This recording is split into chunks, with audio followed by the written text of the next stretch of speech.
Hello mga guys, magluto taong gasag. First, nagpainit ng mantika.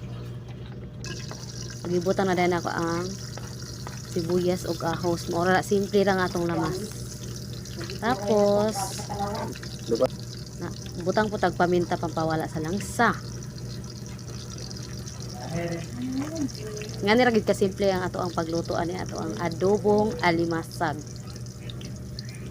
Tapos, ukayon, required na okay-ukayon. Okay. Tapos, pag achieve na nimo ang color na gusto nimo sa ahos sa bombay, pwede na nato ilulod ang alimasag. O, limpi na siya. Wala na ako siya gipikas-pikas o tunga-tunga. So, required na po siya luwagon.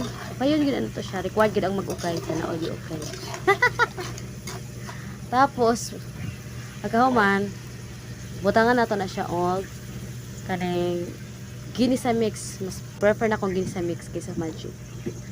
Sa iya man tag-taste. Pagkahuman, butangan na tong tuyo nga gamay. Usually, pag ingana, dili na ako nagbutang og asin.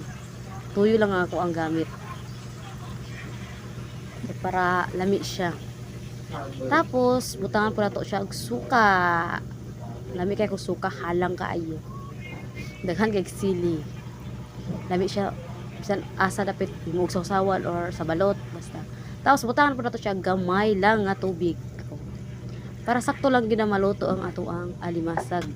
Tapos kuraw-kurawon na siya ana. Sana all gikuraw. Ana tapos saghuman takluban. Ano na siya? Human na. Ingan na ka simple.